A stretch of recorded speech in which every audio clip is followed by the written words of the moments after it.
Eu sempre falo, às vezes, o Rami mesmo, porque tal pessoa fez tal coisa. Eu falei, mas você explicou para ela antes que não era para fazer? Mas isso não precisava ter explicado. Eu falei, precisava, a gente sempre precisa explicar para poder cobrar. Sim. Então, pode ser o mais básico do mundo, tem que explicar, senão depois você não pode cobrar. E a gente entra nesse vórtice, às vezes sem volta, quando você não explica antes.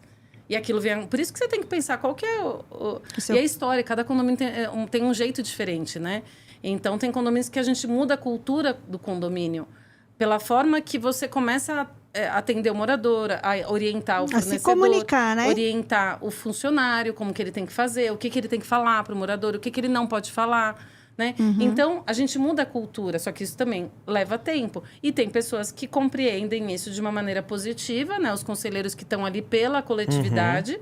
E outros que estão ali pela sua individualidade, por interesses particulares, não entendem tão bem, né? Mas isso tem que ser dito também. Não dá para ficar passando pano, né? Então, assim, tal pessoa está dificultando porque ela tem interesses particulares. É uma coisa muito simples que, às vezes, a gente não quer falar. Sim. E precisa. Muitas vezes tem que falar. Às vezes, para o próprio funcionário eu tenho que explicar. Olha, fulano, não dá para você atender esse conselheiro dessa forma, porque o interesse dele não é o que é bom para todo mundo, não é procedimento de segurança. O interesse dele é fazer a fofoca. É verdade. Daquela situação do vizinho. Então, assim, às vezes... porque eles não têm a visão macro que a gente tem, né? Então, às vezes, você tem que explicar até pro porteiro isso, né? Que é super chato. Então, assim, depende muito do conselheiro que dificulta a tua vida, qual que é a dificuldade dele, né? E ter esse tempo de tentar explicar. Porque, assim, tudo tem limite, né? Então, às vezes, você fica lá 1 ano com aquele conselheiro explicando, educando. Aí ele manda mensagem 11 horas falando de bobagem, do lixeiro que tá... Da lixo. Ao invés de...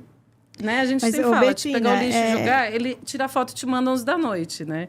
É fazer a escuta.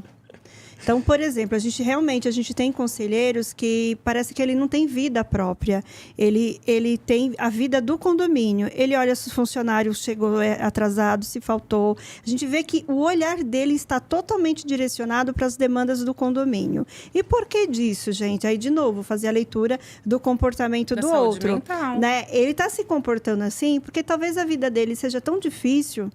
Que é mais fácil olhar para as demandas do condomínio, porque eu vou me distrair e com isso eu não vou pensar nas minhas dores. Não pensando nas minhas dores, eu não tenho que fazer escolhas. E assim o dia vai se passando e tudo bem. É famoso empurrar problema. Então, ele direciona. Então, quando você entende que esse condômino, que esse conselheiro, seja quem for, ele está desviando o olhar das dores dele, você compreende esse comportamento dele e você consegue achar uma veia que dá para se estabelecer uma comunicação. Então, isso vem do quê? De observar, de escutar. Esse conselheiro vai se sentir acolhido. Ele vai continuar pegando no pé dos funcionários? Vai. Só que aí você vai encontrar essa veia de se comunicar com essa pessoa.